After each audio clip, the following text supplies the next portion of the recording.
Hi everyone, Lord Crew here, and welcome to my channel. So the topic for today is about the best neutral cards for beginners or free-to-play player. So without further ado, guys, let's proceed. So as you can see, guys, I will recommend the top three best neutral cards that you can like add to any kinds of uh god type or any kinds of domain or any time kinds of deck, that no matter what kind of gods or domain gods that you are like planning. So we will start with one casting cost until to the eight casting cost. As you can see, guys, I highly recommend, guys, to using a Vanguard Axewoman in for the one casting cost slot. And FYI, the good thing about this Vanguard Axewoman, it's a welcome card, and then followed by the Wild Hog. So if you need a spot for your one casting cost, I highly recommend. My top three will be these three card, and this includes Star Fillet. So Vanguard is a one casting cost 2/2 that has Blitz, good for removing, killing other opponent's creature. Think of it as a spell because it can attack once you've casted.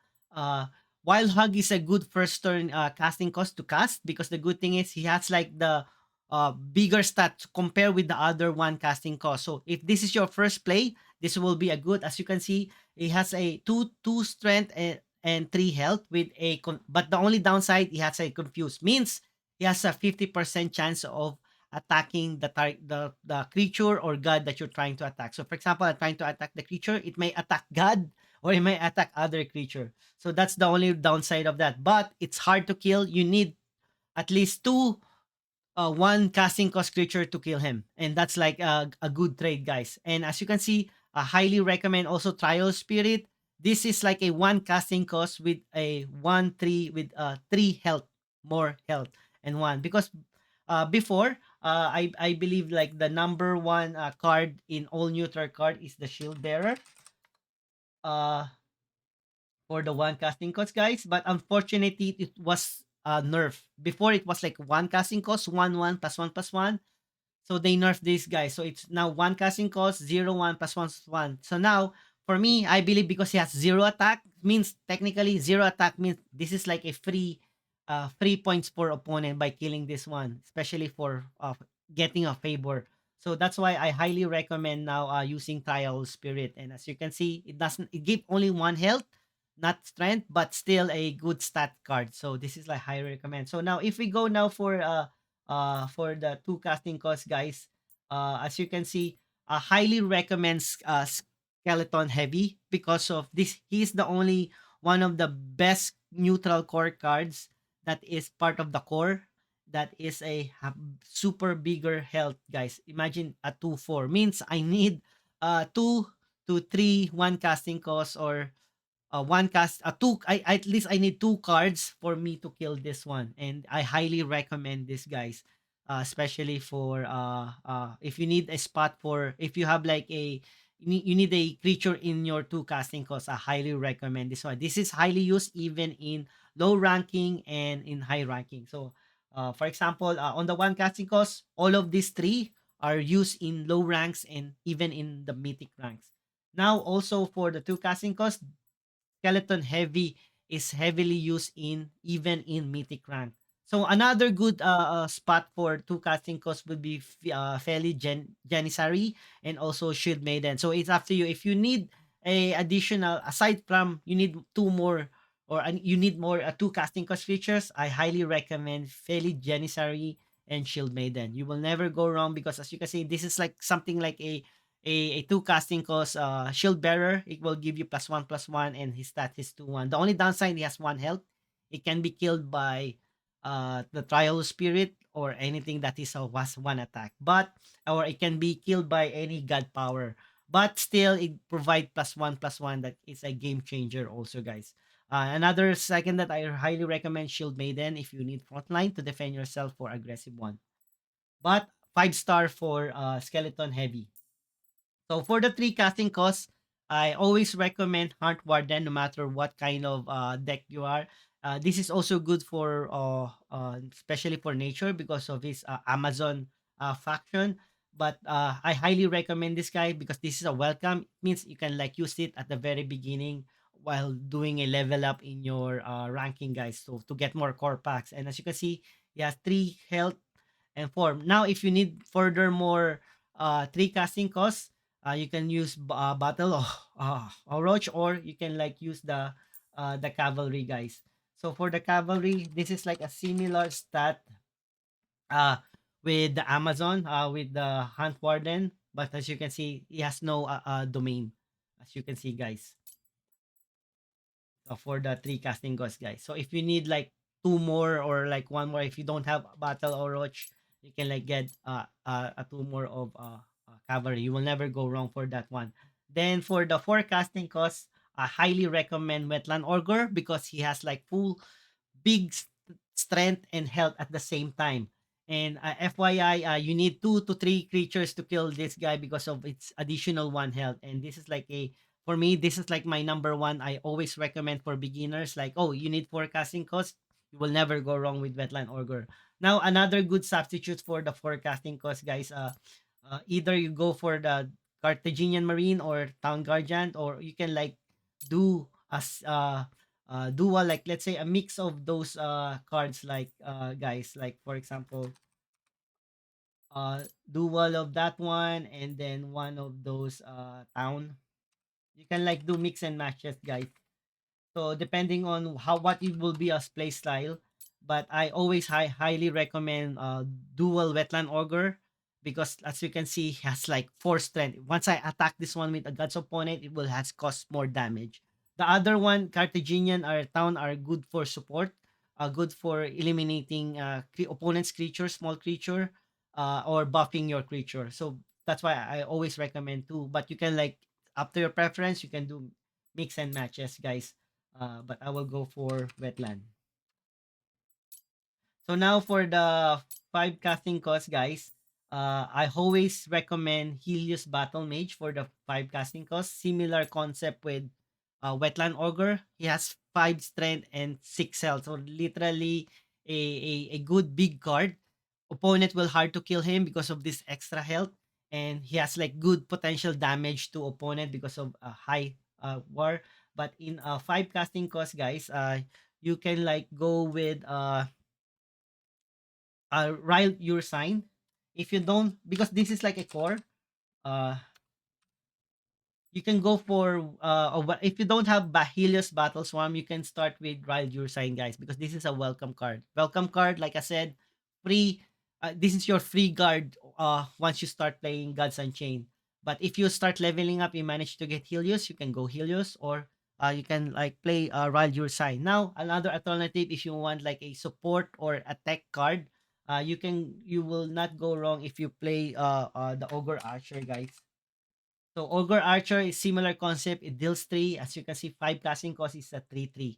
I always go for the Helios Battle Mage because this is like more a bigger threat compare with once you play. I play this one. This is like a bigger threat compare with this one because this is like a support.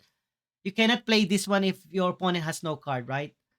Because you will so if this one is a support card, means if I play this one and my opponent has no creature, then I already lost the ability of deals 3. So sometimes you hold this one for a better use. But if you need a board presence at the moment, no matter if you're in advantage or not advantage, you will not go with Helios Battle Swarm.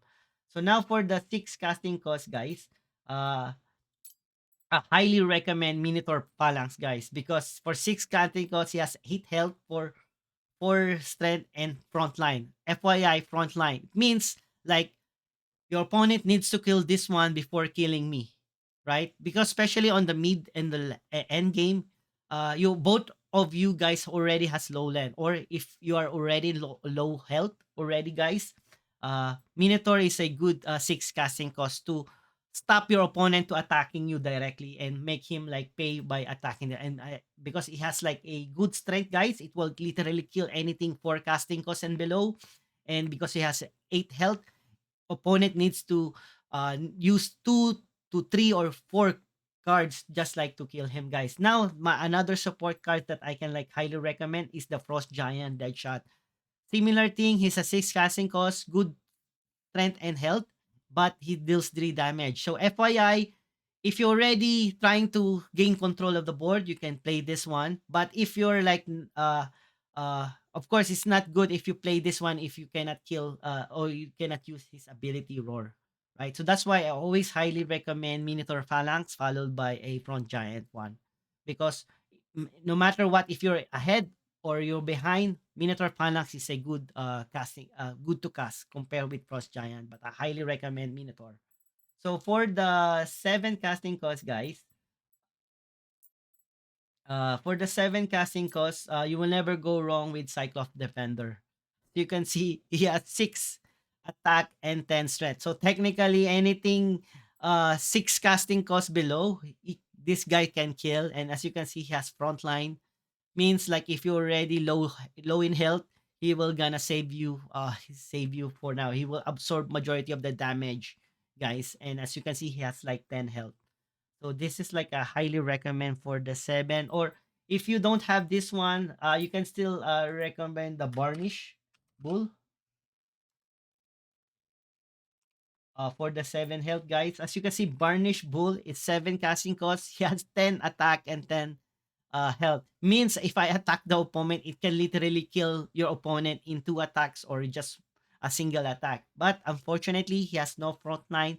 So if I have like lower health, uh, it will be like downfall for me because he has no front line. But if I'm already ahead, I can cast this one. Technically, I will just like make my opponent quit on next turn, especially if he's already below 10 life.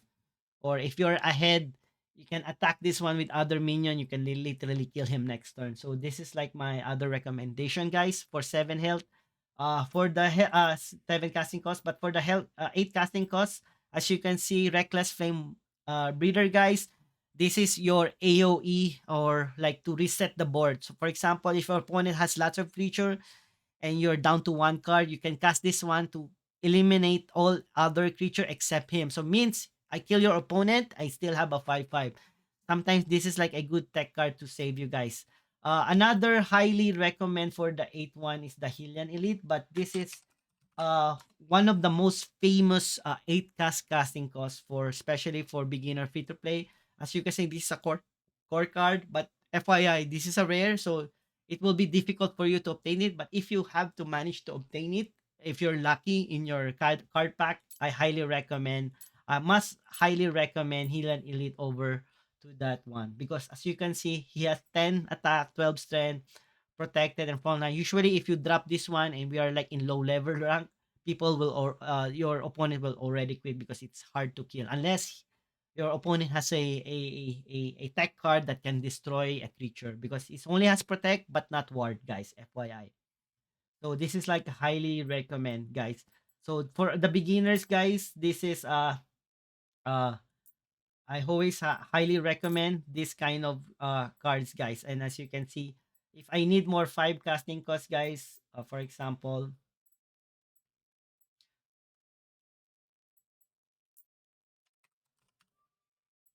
so as you can see, I managed to build a neutral deck based a neutral deck like all everything. So the composition is up to you guys depending the deck curve or deck composition you have. If you just need to fill up your cards while waiting for a better card from a god certain card, you can like use these neutral cards and I always recommend this one.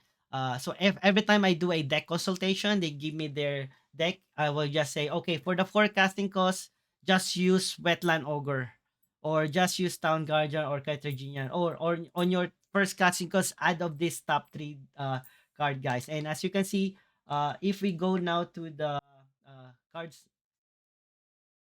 so if we go now to the cardsunchained.com, you will see here the top neutral deck cards. So this website usually will tell you what will be the most used cards in Gods Unchained from all level. And as you can see, the number one here is Vanguard Axwoman. She is currently the dominating number one card deck that most used by every from low rank to mythic rank, followed by Wild Hug and such. So if I just focus now, guys, on neutral, you will see now, guys, here like depending on the casting cost. As you can see, we have like as you can see, I use welcome here, guys. So if I don't use go back again. So this is like all the cards, no matter uh, as you can see, no matter it's a welcome a core, Vanguard is still the number one, right? But if I be a more neutral specific and be more a set specific like core, as you can see, skeleton heavy is the number top three and most used in core. And if I go for a welcome card, as you can see, number one is Vanguard. So as you can see, uh, for all neutral cards, guys, uh, you will able to see the top three guys that are used in all ranks from low to high in mythic ranks, and all majority well used. As you can see, all deck has this one: Vanguard, Wild Hog, Skeleton, Heavy, and that's it, guys. So guys, if you have like questions and suggestions, please leave me a comment, and if you like the video, please subscribe and like, and for more Gods Unchained content. And thank you guys for watching. See you next week, guys.